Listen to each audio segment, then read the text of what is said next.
Hey friends, welcome back to Homestead on a Prayer, and welcome to the first official garden tour of the 2025 garden season. Let's head on into the garden and take a look at what's growing.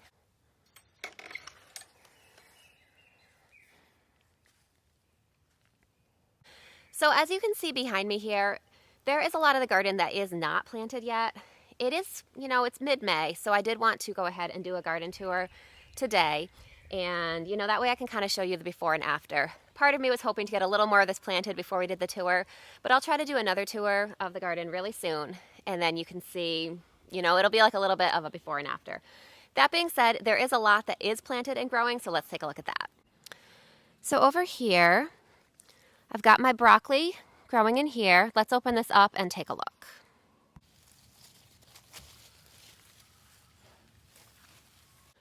So this broccoli has been out in the garden for maybe about 4 weeks or so now, and it has grown a lot in that time. We still have a little while till it'll be time to harvest, but I'm happy with how much the broccoli's grown and how healthy it's looking. Now, I did attempt to use some lettuce as a living mulch here. On the other side of the garden, you can see, we'll take a look at that in a minute, but you can see that it came through it germinated much more evenly. I think what happened here, we had some really heavy rain, and I think some of the seed got washed away. You can see this one, there's a really thick clump of lettuce and a bare spot here. In addition to the living mulch, I am also using wood chips. So, layering the mulch in this garden here. So this is actually my first year using wood chips as a mulch in my vegetable garden. I did get a wood chip delivery, a free wood chip delivery. The town was cutting down some trees on the road, and I told them that they could go ahead and drop all those wood chips at the end of my driveway. So that was about 1.5 years ago. So these wood chips have been aging and starting to break down for the past 1.5 years. As I said, this is my first year using wood chips as a garden mulch, but it is my understanding that you want to avoid using freshly cut wood chips because they will pull nutrients out of your soil to assist them in the breaking down process. Ultimately, they will add, as they fully decompose, will add nutrients back to your soil. But during the breaking down process, as I said, my understanding is that they can basically tie up some of the nitrogen in your soil. So these, as you can see, they're clearly not fully broken down, but they have been breaking down for about 1.5 years. And hopefully, my broccoli seems to be doing really well. And the lettuce in between the broccoli, the lettuce that has germinated seems to be doing well. So I think that I probably did wait long enough for these wood chips to break down. But, time will tell when we see what kind of harvest we get. You can see I did also mix in a few onion seedlings. I started onions to go in my green stock, but I had some extras, so I mixed them in random places in the garden too. So as we go around the end of the garden here, as I try not to trip over this rock, I've got some chamomile, some poppies, snapdragons, lots of companion plants along the edge. I like to plant a lot of flowers and herbs in the vegetable garden mixed in with all the vegetables because I think there's a lot of reasons why I love to do that. It definitely adds some biodiversity to the garden, which I think makes for stronger, healthier, more resilient plants. It also just makes the garden a lot more beautiful. It confuses pests a little bit when all of their favorite plants are not, when they're kind of intermingled with other plants. They can get a little confused and not just chow down on everything that they find. So, there's a lot of reasons why I like to do that. Over the course of this next week, I will be planting out a lot more of the garden, and I have a lot more frost-sensitive plants that will be coming out. So in the next garden tour, you should see a big difference. So around this side of the bed, you can see that the lettuce has germinated much more evenly between the broccoli. There was one patch there. Let's head over there. This actually did not germinate initially, so you can see I've reseeded it, and there are baby lettuce seedlings coming up, but they are a little bit behind, which is okay. It's succession sowing. As for this netting here, you probably noticed that I had the broccoli covered. You can see I have a couple more beds that are covered with netting, and that is to prevent cabbage worms. So in my area of the country, the cabbage worm or the cabbage moth is a serious threat to broccoli and anything else in that family. All of the plants in the Brassica family are, at least in my area, in my experience, have been really badly damaged by these pests. So it's a little white moth that comes in and finds your broccoli and your other brassicas, lays eggs on the leaves, and then when the caterpillars hatch, they just chomp through that broccoli and the kale, cabbage, all of that stuff. So I have found, in my experience, the best way the easiest way to deal with them is to prevent them from being an issue at all. So I cover my Brassica beds with this netting here, and that prevents the moth from getting access to the plants and laying the eggs in the first place. If you already have an issue, if there are cabbage worms already in your broccoli, BT is a great option for organic pest control. It is basically a microorganism that targets only the larval forms of certain insects. So my understanding is that I don't think it will harm pollinators. That being said, I do like to use it really sparingly. I find that I prefer to avoid spraying even things like that when I can. So things like this cover here is an easier option for me. Now across the aisle from the broccoli bed, you can see this bed is pretty much bare at this point. This is going to be Roma tomatoes. Those will get planted hopefully today, maybe tomorrow, sometime this week for sure. As we continue on, I have started planting this bed out with cherry tomatoes. You can see I have 6 cherry tomatoes in this bed, and I need to add 3 more on that back row there. So I will admit that this spacing for cherry tomatoes is closer than recommended. Honestly, when I planted these tomatoes, I made a little bit of an error. These tomatoes on this end should have been closer to the edge of the bed. So part of that is just me, not planting them in quite the right spot. Despite that, even if I had planted them exactly where I meant to, they would still be a little bit on the closely spaced side. I kind of cheat. Okay, let's be honest. I cheat plant spacing when it comes to pretty much everything in the garden. I find that if you're planting in, really rich soil, beds like this, you don't have to follow the plant spacing guidelines. You don't have to follow them really religiously. So, I cheat everything. I plant pretty intensively in my garden. You'll see that over the course of the year as the plants really grow in. That being said, I probably did plant these tomatoes a little bit closer than I should have, even given that. Because they're cherry tomatoes, I think they'll still be okay. But, time will tell as the season goes on. I do expect that they will get a disease at some point in the season because my tomatoes always end up with a disease at some point towards the end of the season, no matter how far apart I space them. So when I find that, in my experience, I've spaced them more widely and I've spaced them more closely, because I get similar results when it comes to disease either way, I figured why not space them a little more closely. That's something that may be really dependent on your area as to what you choose to do with that. So I just wanted to point out that these tomatoes are spaced much more closely than recommended, and that's the reason. So this bed here, you can see the front of it is not planted yet. I do have these onions, which have overwintered from last year. These were really small onions, and so for some reason I just missed harvesting these last year when I harvested my other onions. Now these are spring onions. Onions are biennial plants. So a biennial is a plant that lives the course of its life, it lives its life over the course of 2 years. What happens with most biennials, and is the case with onions, the first year it's going to focus first on making as much foliage growth as possible. Then from that foliage, it's going to gather energy from the sun. It's going to store up as much energy as it can, and then it's going to send all that energy down into the root. So in the case of onions, what we want to do is harvest them when all that energy is concentrated in the root. That way the root will be the best quality that we can get. And then what will happen is they'll overwinter. The second year they'll come up, and now they're going to use all that energy that they stored in their bulb, and they're going to use that to put into making flowers and ultimately making seeds. So onions the second year are not going to be focusing on their bulb. They're going to be focusing on taking the energy out of the bulb and turning it into seed production, which means that the bulbs of these onions are not really going to be worth eating. Now, if I had pulled them up first thing in the spring, the bulbs might have still been in good condition. I have actually done that before, and it does work pretty well.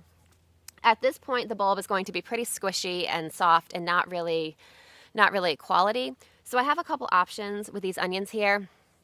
I can either let them go to seed, and then I can save the seeds for planting, or I can harvest the onion for the greens and basically use it like I would use a scallion. And that's my plan here. These onions, I actually don't remember for sure which variety they were, but I think that the onions I grew last year, at least most of them were hybrid varieties, meaning if I save the seeds, I'm not really sure exactly what type of onion I would get from the seeds.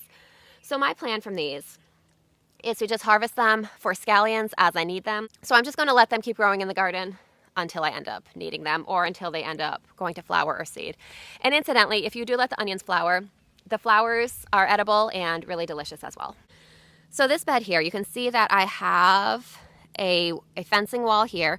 I'm going to be growing my tomatoes, or some of my tomatoes, in this bed using this wall as a support. I will tie them to the wall as they grow. And then because the tomatoes will be supported upright, along the front of the bed here, I'll grow some other things. Not really sure what yet, maybe zucchinis, bush beans, things like that. And along this side of the bed, you'll see I have more companion plants. We've got some alyssum, poppies. This is calendula that reseeded itself from last year. We've got a snapdragon that's getting ready to bloom, so that will be lovely. And around the back of the bed, I've got my lettuce patch, which is probably the most impressive looking part of my garden at the moment. You can see when it comes to lettuce, I sow it really thickly, and it comes up, really thick. I will be using this as leaf lettuce. If you're using this as head lettuce, you want to space it a little more, give it a little more spacing. So what I like to do with growing lettuce, I find works really well. And you can see I was doing the same thing in the broccoli patch that we looked at, first of all, that we looked at right at the beginning. But that lettuce is planted a little bit later, so it's a little behind this lettuce. In a couple weeks, the lettuce between the broccolis will look just like this.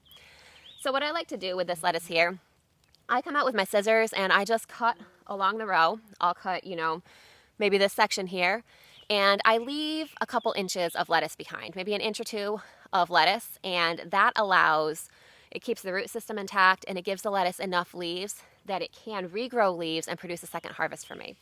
And I just go down the row, and by the time I get to the end of the row, this first row will be regrown again. And I'm able to get several weeks of harvest that way. I probably am able to get 2 full-size harvests from each plant, and probably up to 3. The third one might be a little bit sparser. But I find that works really well. And then I succession sow my lettuce. As you could see, the lettuce that I had in the broccoli bed, once this lettuce is done, the lettuce in the broccoli bed will be ready to harvest, and then I can plant this bed with something else, bush beans or some other sort of summer crop. So that's how I like to grow my lettuce. You can see I have lots of different varieties here. So I like to have lots of different varieties and textures. We've got some speckled lettuces here, a mix of red and green. Down here we've got arugula. And you can see there are some spots where germination was a little sparse.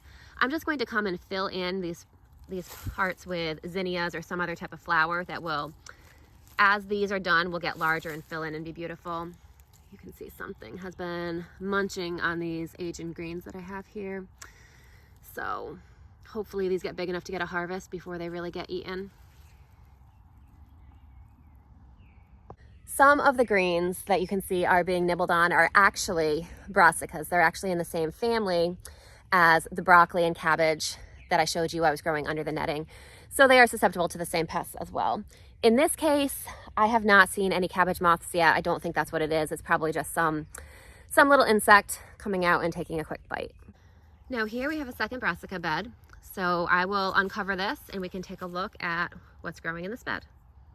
So this time of year, I think the brassica beds are really the star of the show. I mean, they look so beautiful. I especially love growing all of these kales with all their different foliages. So here, as I mentioned, we have lots of kale. These are actually cauliflowers on the end here. I tend to have mixed luck with cauliflower, so we'll see how it does.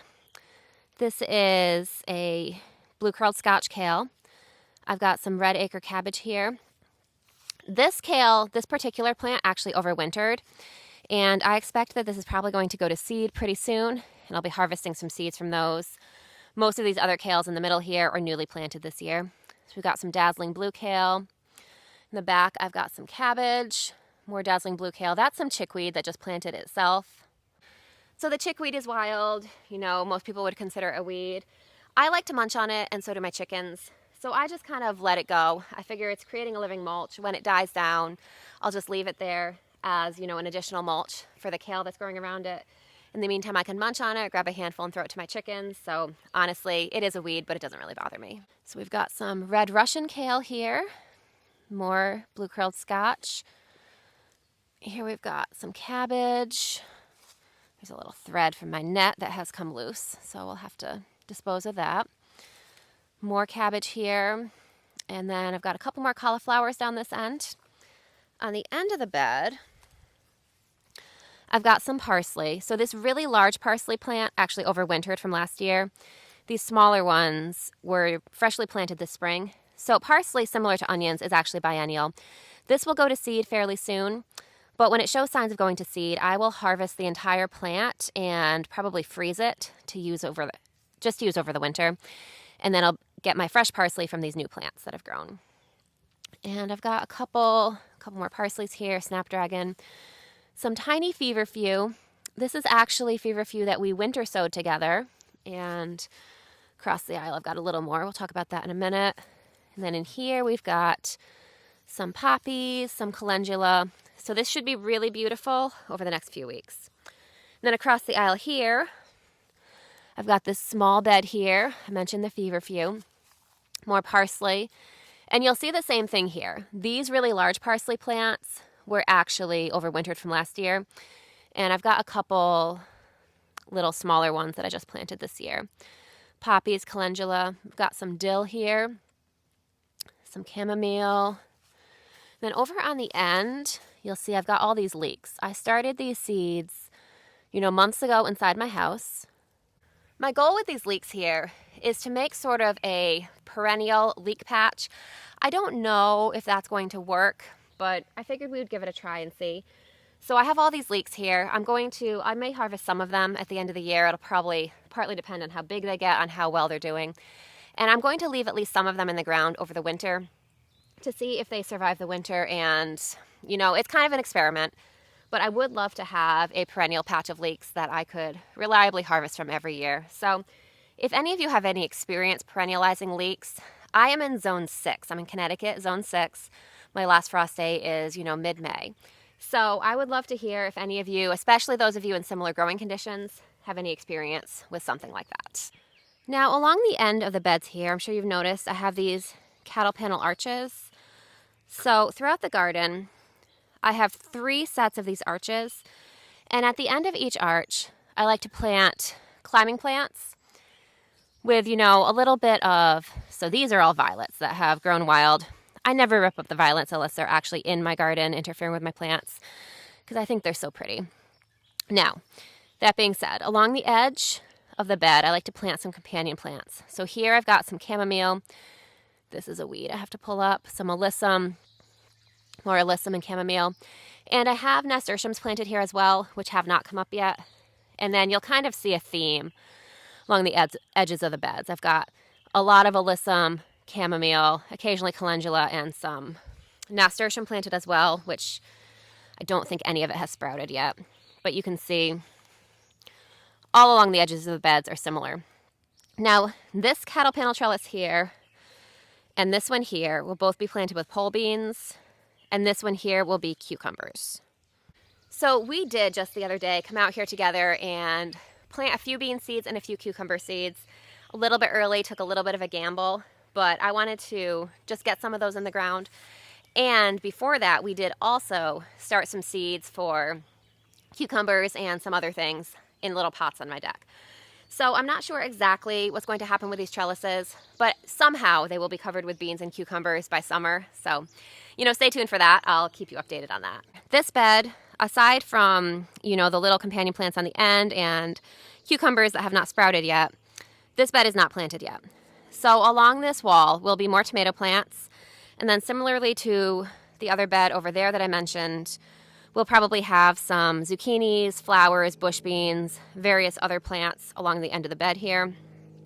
And then in the back, I haven't decided exactly what, it'll be some similar mix of those same plants. And then this bed here is pretty similar. Along this wall here, I will plant more tomatoes. I have a couple things planted here, some dill and, few little bits of dill. On the ends of the beds, we've got chamomile and poppies and other things like that. And on the back of this tomato bed, I've got lettuce. You can see the lettuce over here is struggling a little more than the lettuce down there. I have been finding holes like this, so something has been digging through. I don't know if that's the reason for the struggle, but I'm sure it's not helping.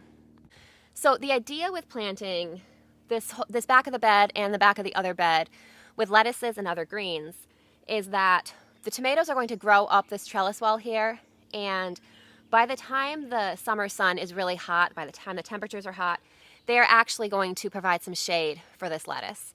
Now, at this time of year, lettuce likes a lot of sun because it's still fairly cool here in Connecticut. But once we get into, mid-June, July, August, once we're really in the heat of summer, lettuce is not going to like that heat and it's not going to like all that sun. So by growing my tomatoes on this trellis here and planting the lettuce behind them, I'm providing these greens with some shade, which is hopefully it should extend my harvest season at least somewhat. I don't know if I'll be able to keep it going throughout the whole summer, probably not, but I want to extend it as much as possible. Now, this arugula patch looks beautiful, but there are areas, as I said through here, where the germination really was not ideal. So I'm not sure if I'm going to re-sow lettuce or if I'm just going to plant out some other things. These are carrots that planted themselves. I had carrots in this bed last year, and I had one that went to seed. And as you can see, I now have carrots all over the place. So I'm going to let those grow and see what happens. And yeah, I will keep you updated on this. What I probably will do is I probably will replant some of these bare spots with lettuce, but I might fill some of them in with bush beans and flowers and other summer things too. Now let's take a look at this final covered brassica bed over here. So I should probably mention that all of these brassicas I have growing, which I have broccoli, cauliflower, kale, and cabbage in this garden, these are all cool weather plants. That's why these are all fully planted now, and my tomatoes and things like that are not planted yet. These can tolerate a little bit of a frost. So in this bed here, I have primarily cabbage, although you'll see I do have a bunch of kale sprinkled into and a few extra onion seedlings. This is this actually snapped off. This is my little scallion patch. This is a perennial scallion patch and kind of similar to what I'm hoping to do with the leeks. It unfortunately is a lot smaller than I would like. It doesn't seem to be spreading like I would want it to. So these scallions have been in this bed, I don't know, longer than I've been making YouTube videos, maybe 5 years or so. And some years they spread and the patch grows, other years they don't as much. My plan this year, see there's 2 of them that we're trying to go to flower. This flower snapped off at the base. I'm going to let this other flower bloom and I'm going to try to collect some of the seeds from it, and some of the seeds I'm just going to kind of scatter around this area and hope that this will expand the patch a little bit. Scallions will also expand but through root division as well. So we'll keep an eye on this patch and hopefully it will grow a little bit. So as I said, we've got mostly cabbages here, a mix of different types of cabbage. I think I have 3 types of cabbage this year. And then on the end here, you'll notice a random bean plant. This is a volunteer bean that sprouted all by itself from bean seeds that had fallen last year. Well, we did come out a few days ago and plant one side of one of these trellises with pole beans the other day. I have not planted the majority of my beans yet because it's really kind of early. But the fact that I'm seeing volunteers, like those beans that sprouted there completely by themselves, means that it probably is about time for me to get planting out the rest of the beans. So across the walkway against the fence here, I have some potatoes. So this is a brand new no-dig bed that I just started this year, and I'm hoping that my potatoes will be successful in it. I do also have an established comfrey plant. Over here on the end, so these potatoes that are all sprouted, I planted several weeks ago. You can see they're doing really well. Down here on the end, I had some potatoes that I just planted a couple days ago, and it looks like they've been dug up. So, or at least something's been digging in the mulch. I don't know I'm not sure if they actually got the potatoes or if they were just digging around.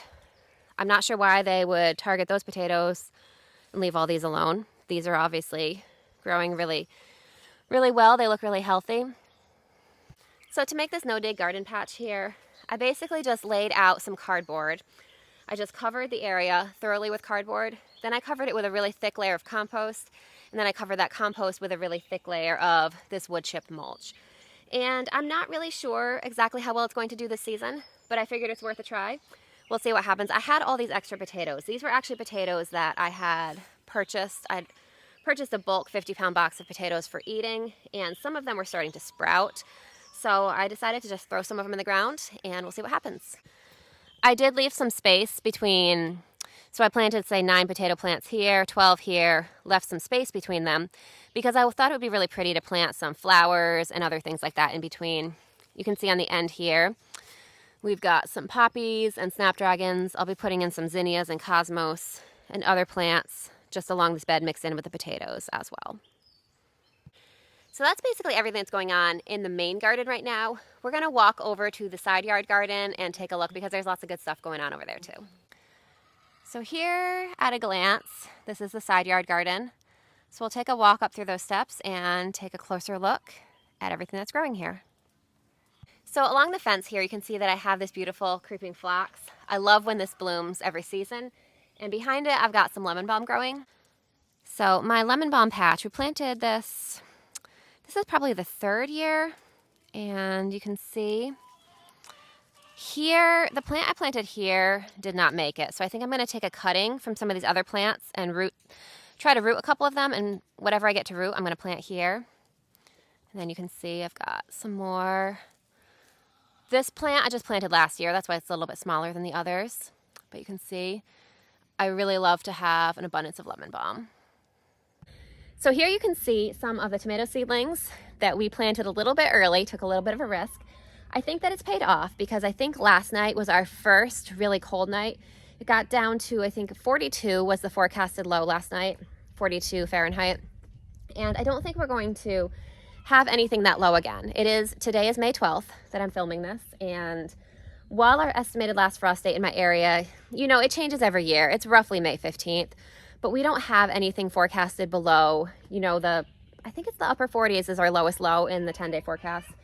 So that'll put us well into May. And so I think that we're good to plant. So probably tomorrow I'm going to get out here and try to plant as many other plants in the garden as I can. So here you can see I've got some perennial herbs just kind of waking up. We've got some lavender here, sage.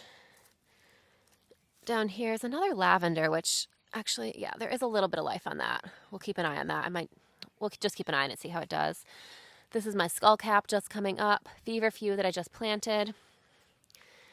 Here we've got alyssum and chamomile, calendula, chamomile. This is looking beautiful.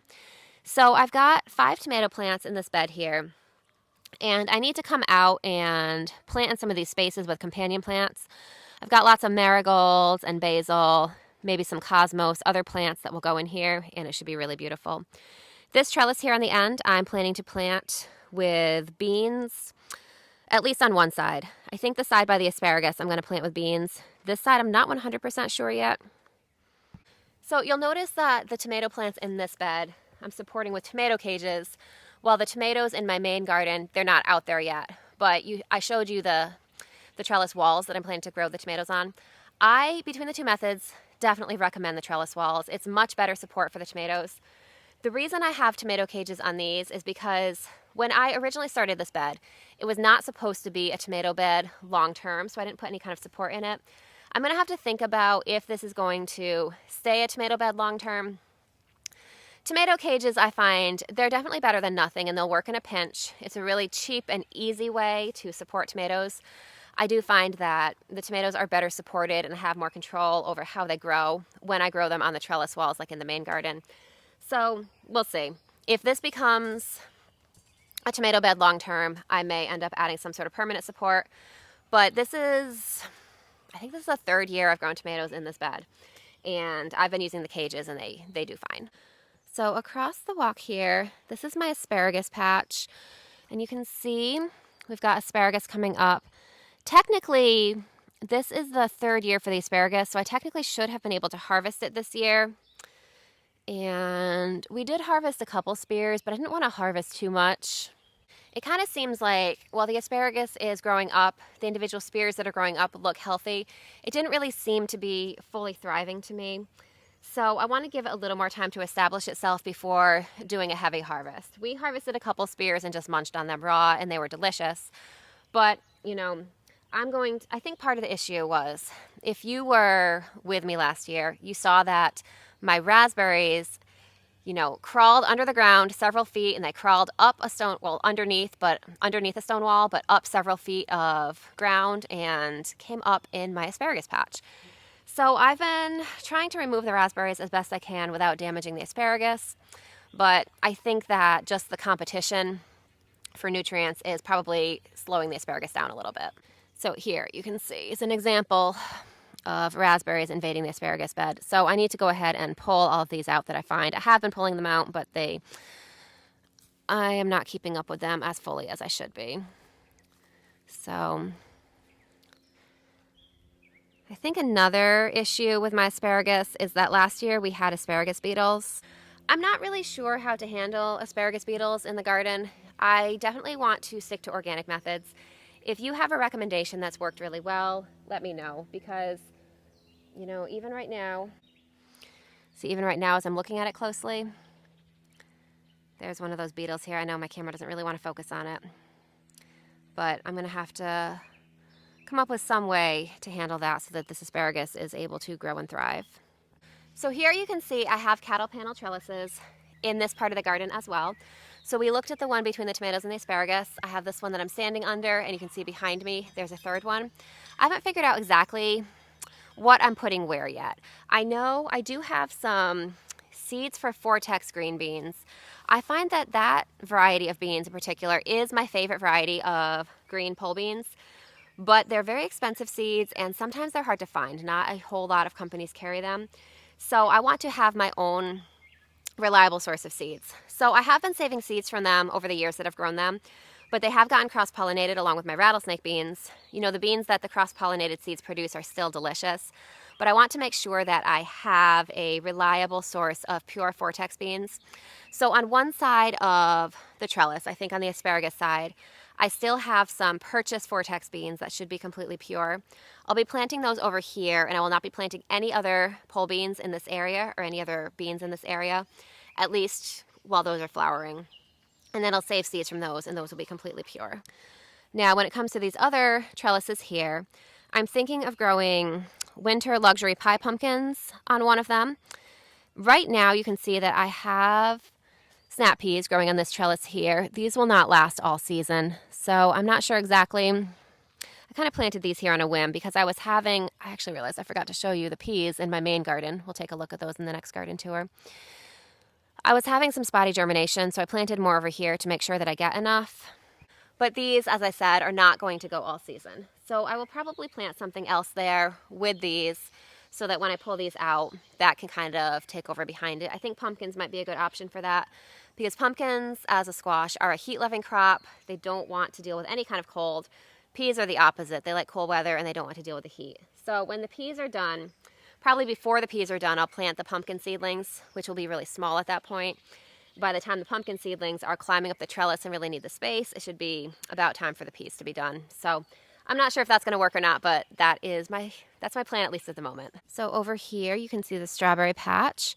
This has been blooming for a little while, and you can see it's in full bloom. So hopefully, a tiny little green strawberry there. Hopefully, this will yield lots of strawberries for us. I do plan to cover this with some insect netting before the strawberries start to ripen. Right now I want it open so that pollinators can get through and make sure that they pollinate these strawberries.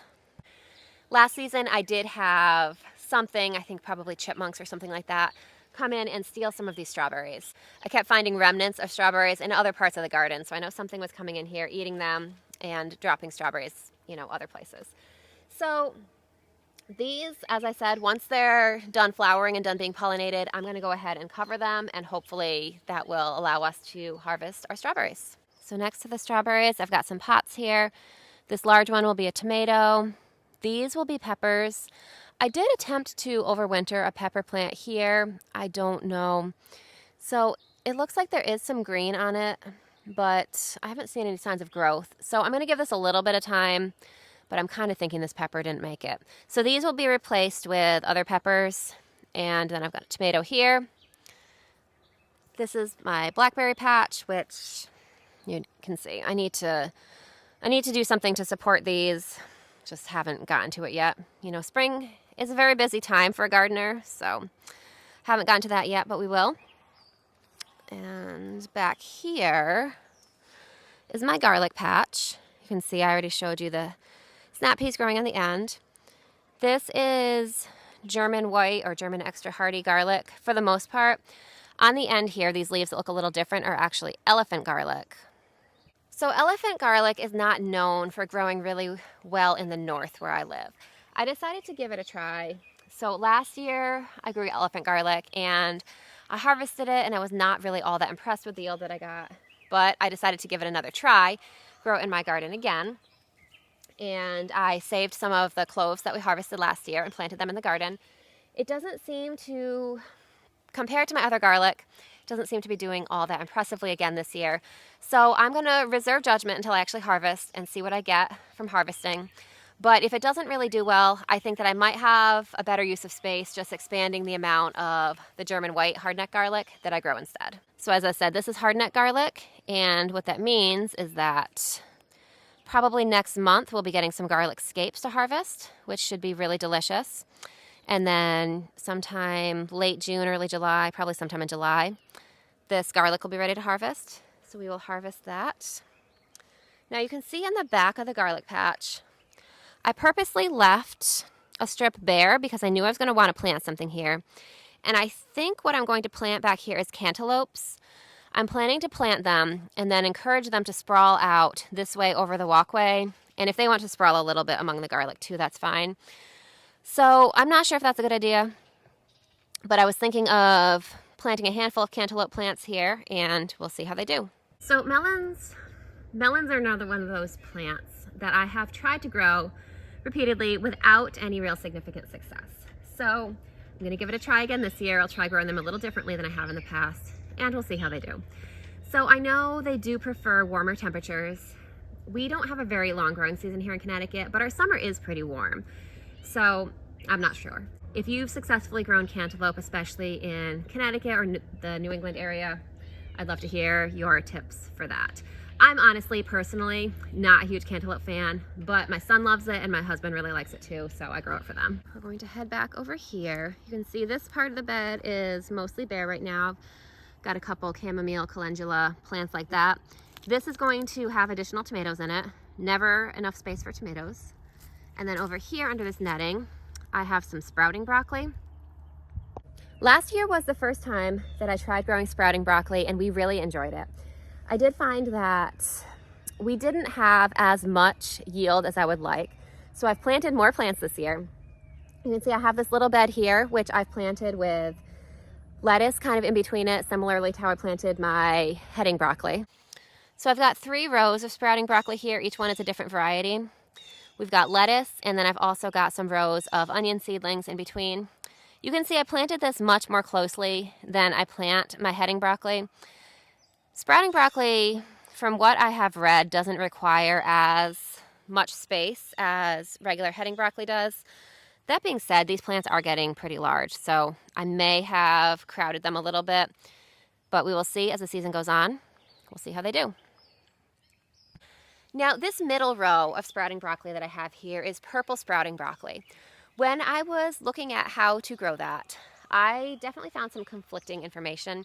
A lot of what I found recommends planting in the fall and overwintering it, and then harvesting it in the early spring. But that's assuming that you live in a warmer area than I do. I don't think that it would really survive my winter here in Connecticut.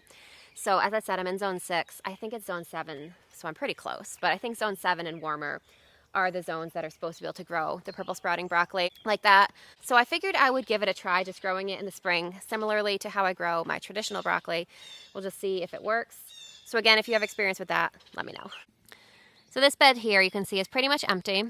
This is ultimately going to have tomatoes in it, and I'm planning to experiment this year with growing my sweet potatoes underneath tomatoes as a living mulch.